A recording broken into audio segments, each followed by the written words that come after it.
Blake Lively is now trying to stop an investigation into her SH claims. Let's get into it. Justin's production company, Wayfair, hired an independent investigator, Rains, to look into Blake's claims of SH. This is a common workplace practice to hire a third party, that way they're neutral and have no bias. So why is Blake declining? Blake stated that first of all, this was not handled in a timely manner. This is years after her initial claims, which I can agree with that. But here's the thing.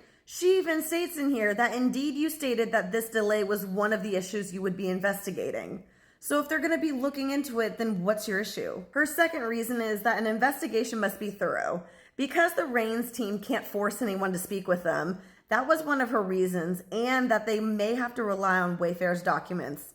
And she's saying that that would be bias, but she could also provide documents. Every turn she's dodging, proving this SH claim, but then constantly wants to say, Justin can't say this, he has no factual basis of it. Okay, but where's your basis? Where are your facts? Where's your evidence? Because we haven't had any. You just want us to believe you just because you said it and that's it.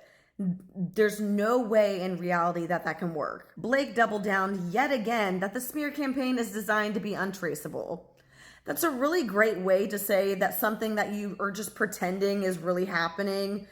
Well, it's untraceable, so there's no way to prove that what I'm saying is true. Every single turn, she's like, just believe what I said. It's untraceable. Just believe what I said. There's no proof. That is not how life works. Blake's last reason for declining is an investigation needs to be effective in leading to a remedy action to avoid SH. She stated that you told me your role would be one of fact gathering and that you are not charged by Wayfair to make any recommendations or suggest corrective action. See, Blake isn't thinking this through, because if she just goes ahead with his investigation, if they are able to confirm her claims, then during the court case, she has a third party, independent, neutral party that can say, yes, these claims are true. We investigated. Here's all the facts.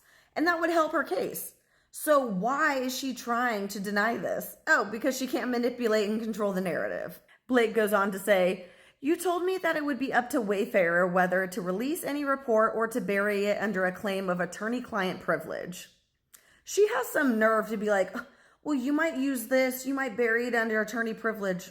Yeah, like you did multiple times. She goes on to say that there's no point in this investigation when Wayfair is currently suing her for these claims that she made. She concludes, ultimately, Wayfair ignored its obligations and has repeatedly doubled, tripled, and quadrupled down on its conduct. Accordingly, Ms. Lively declines your firm's request for an interview, and she will instead continue to rely on the legal process to resolve her claims. Is she, though? Because it sounds like she's just trying to get out of the court cases. Well, Rains replied, and here's what they had to say. March 28th of this year, Blake demanded that they immediately cease their independent investigation. She also further demanded that they identify every individual contacted and turn over all their notes and documents. Why is that, Blake? Apparently, Rains had phone calls with Blake's team February 12th and February 17th. So while Brian was having phone calls with Taylor's team, Blake was having phone calls with Rains. They called her out for being disingenuous and trying to make it seem like they wouldn't be neutral. And they added that as soon as Wayfair learned about Miss Lively's December 24th complaint, they immediately started working on hiring Rains. They continue to grill Blake.